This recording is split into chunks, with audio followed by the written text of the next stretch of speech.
এখন all India secular ফ্রন্টের শ্রী মোহাম্মদ নওশাদ সিদ্দিকীকে তার বক্তব্য রাখার জন্য অনুরোধ করছি।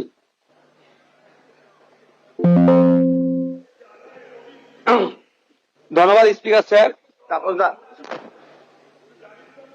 আপনাকে অল ইন্ডিয়া সেকুলার ফ্রন্ট পার্টির পক্ষ থেকে স্বাগত জানাচ্ছি স্পিকার নির্বাচিত হওয়ার জন্য।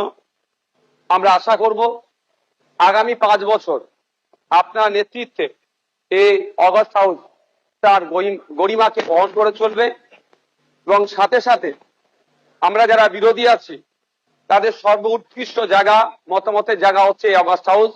আমরা আমাদের মতামত নির্দ্বিধায় নির্বিঘ্নে এখানে রাখতে পারবো এবং যারা শাসক দলে আছে আমাদের মতামতের ভিত্তিতে গঠনমূলক অবশ্যই যেগুলো হবে সেগুলোকে গ্রহণ করবে। স্পিকার স্যার, আপনার অনুমতি নিয়ে দু একটা কথা বলবো, যদি এই প্রসঙ্গ নয়।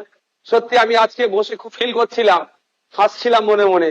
আজকে তাপস রায় বাবু যে কথাগুলো বলছেন খুব একটা ফেলে দিবার নয়।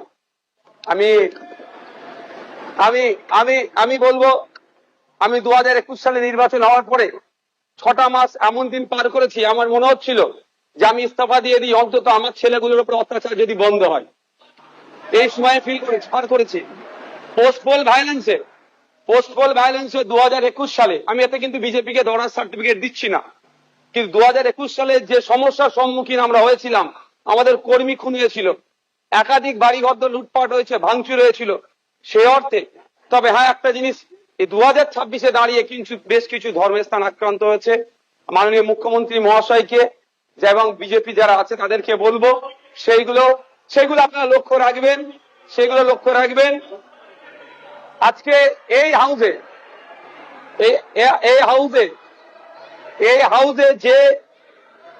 যে কথা চালাচালি হচ্ছে, আমি বসে বসে ফিল করছিলাম সময় গিয়েছে আমাদের বক্তব্য, বিরোধীদের বক্তব্য শাসকের পছন্দ হয়নি, চিৎকার করে বন্ধ করে দেওয়া হয়েছে। এই হাউসেও কিন্তু 21 থেকে 26 আমরা দেখেছি। আমরা আশা করব ওই দিনটা আসবে না। আমরা বিরোধী যারা আছি গঠনমূলক প্রস্তাব রাখবো, শাসক দল যারা আছেন তারা গ্রহণ করবেন। মাননীয় মুখ্যমন্ত্রী মহাশয় একটা কথা বললেন, খুবই ভালো লাগলো।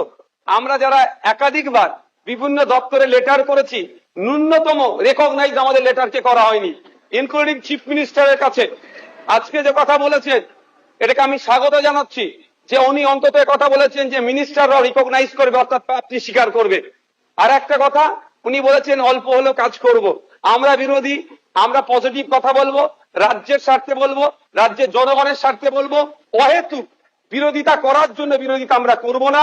সুতরাং মুখ্যমন্ত্রী মহাশয়কে বলবো, অল্প নয়, আমরা যেগুলো আর্গুমেন্ট করব, আমরা যে ডিমান্ড গুলো রাখবো, ব্যক্তি স্বার্থের জন্য নয়, মানুষের স্বার্থে, নির্বাচিত হয়ে এসেছি তাদের স্বার্থে, সেগুলো আপনি পুরোপুরি যদি আমাদের জন্য, বাংলার মানুষের জন্য করেন, আমরা আপনার কাছে অবশ্যই কৃতজ্ঞ থাকবো। আবারও মুখ্যমন্ত্রী মহাশয়কে ধন্যবাদ জানাবো।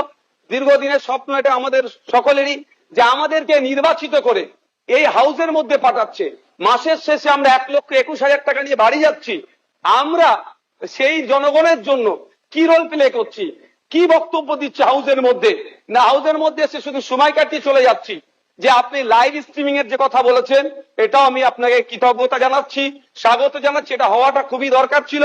বাংলার মানুষ অন্তত আগামী নির্বাচনগুলোতে তাদের জনপ্রতিনিধি হিসাবে কাদেরকে চুজ করবে, কেমন মানুষকে পাঠানো দরকার, তারা যেখানে বাংলার আইন তৈরি হচ্ছে আগামী 5 বছর বাংলার শিক্ষা, স্বাস্থ্য, কর্মসংস্থান থেকে শুরু করে কৃষকের রুজি রুটির প্রশ্নে, প্যারা টিচার থেকে শুরু করে বিভিন্ন ক্ষেত্রে সমকাজের সমবেতন নিয়ে, এক কথায় আগামী 5 বছর বাংলা কিভাবে চলবে, বাংলার মানুষের স্বার্থে কি আইন তৈরি হচ্ছে, আইন পজিটিভ, একটু ছোট করুন। বিরোধী শেষ করবো। বিরোধী হলেও স্যার একটা দিন সুযোগ পাচ্ছি বলার, এরপর তো টাইম মেনটেন করে দেবেন। তো স্যার সেই জায়গাগুলো লাইভ যেটা আছে সেটা আমি স্বাগত জানাচ্ছি।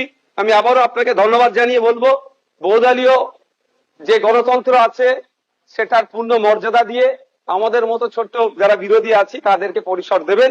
ধন্যবাদ স্যার।